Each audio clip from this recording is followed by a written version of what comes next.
Yes, it's me, Market Vendor here again today as we head into the weekend. Wouldn't never hear about a man named Nelson Sharday, did you? No, I didn't think so. The man came from Ghana and went to the United Kingdom over 40 years ago, nearly 50 years. He worked hard. He went there to study accountancy, but then after they had a coup d'etat in Ghana, the family was unable to support him. So he continued to stay in the United Kingdom, but then worked in several businesses and eventually ended up owning his own little business, a newsstand.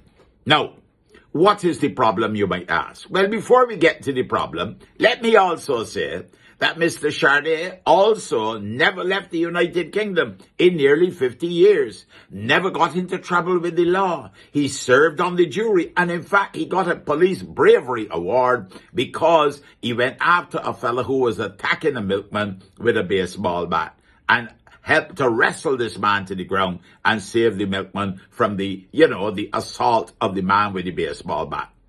A good citizen. He got divorced from his first wife, who he had married to after setting up his little business.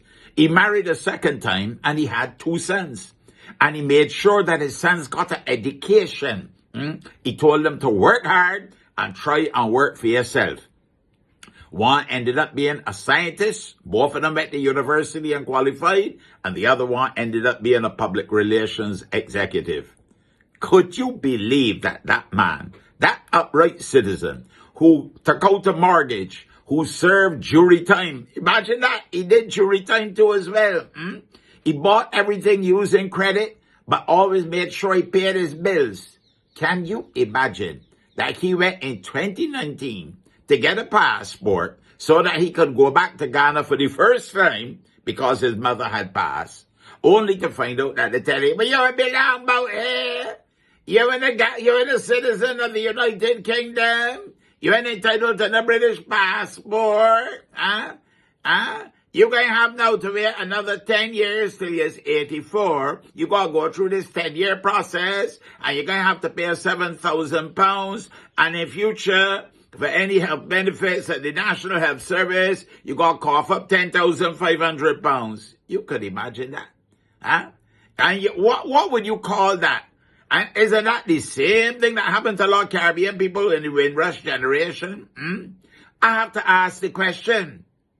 If we did come from Uzbekistan, or some other part of Europe or Australia or New Zealand, would he have received that kind of treatment? I don't feel so. After nearly 50 years, could dear. Would have got to do better than that. And it's embarrassing. It got to be real embarrassing. Especially when you have a non-white prime minister too as well. Could dear.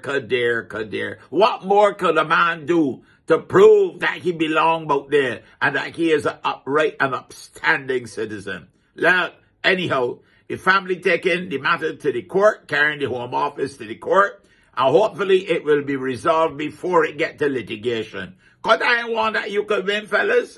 No, no matter what the technicalities are, that is a terrible blot on our reputation. You see me, Market Vendor, you got to do better than that. I'm only a market vendor, they're gone for now. But it's paying me to listen to, watch, and read these things. It's terrible now. You have a blessed day and a wonderful weekend. You hear?